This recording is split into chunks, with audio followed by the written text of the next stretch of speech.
Usap-usapan ngayon sa social media ang revelasyon ng The Voice USA Season 26 Grand Winner na si Sofronio Vasquez na may niligawang diyosa na Pinay ang Canadian singer-songwriter na si Michael Bublé. Dahil dito, sari-saring haka-haka ang naglipa na kung sino nga ba ang tinutukoy na diyosa. Isa sa mga pangalan na unang lumutang ay si Christine Hermosa, kilala bilang isa sa mga pinakamagandang mukha sa Philippine showbiz. Ang aktres na ito ay minsang itinuring na reyna ng primetime television dahil sa kanyang iconic role sa mga teleserye tulad ng Pangako Sa'yo at Sana'y Wala Nang Wakas. Ayon sa ilang netizens, siya ang pinakaangkop sa bansag na diyosa noong kasikatan niya, dahilan kung bakit iniisip nilang siya ang niligawan ni Michael. Ann Curtis, ang diyosa ng Pilipinas, subalit hindi rin maiwasan ng marami na madawit ang pangalan ni Ann Curtis, na mas kilala bilang ang diyosa ng Pilipinas dahil sa kanyang titular role sa 2008 fantaserye na Diyosa. Sa palabas na ito, ginampanan ni Ann ang karakter ni Josephine, isang diwata na may taglay na kagandahan at kapangyarihan.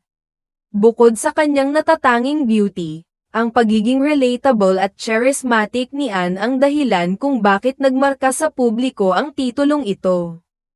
Ayon sa ilang fans ni Ann, posible ring siya ang tinutukoy ni Michael dahil sa kanyang international exposure at pagiging versatile actress. Sa kabila nito, wala pang malinaw na ebidensya na mag-uugnay kay Ann kay Michael.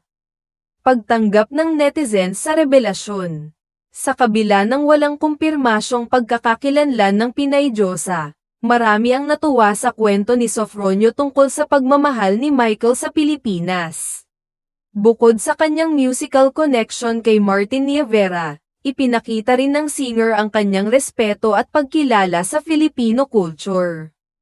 Ang revelasyon na ito ay hindi lamang nagbigay liwanag sa posibleng love story ng isang kilalang Pinay at international artist, kundi mas lalong nagdala ng spotlight sa talento ni Sofronio Vasquez. Bilang kauna-unahang Pinoy winner sa The Voice USA, nagpapakita ito na ang Pilipinas ay patuloy na nakikilala hindi lamang sa kagandahan ng mga tao nito, kundi pati na rin sa husay sa larangan ng musika. Habang walang katiyakan kung si Christine Hermosa o Ann Curtis ang tinutukoy na diyosa, nananatiling excited ang netizens na malaman ang buong kwento.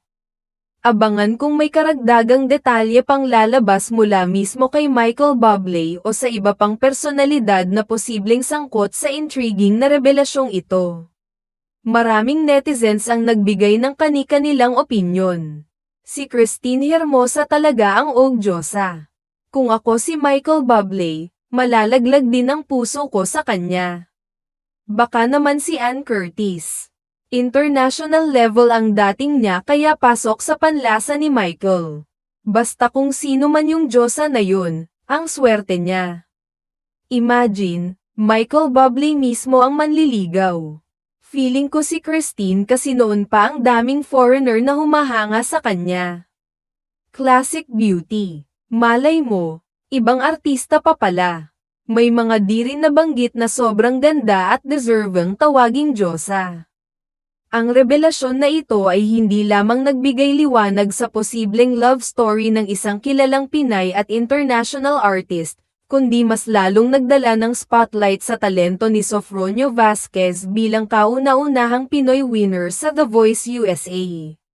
Nagpapakita ito na ang Pilipinas ay patuloy na nakikilala hindi lamang sa kagandahan ng mga tao nito, kundi pati na rin sa husay sa larangan ng musika.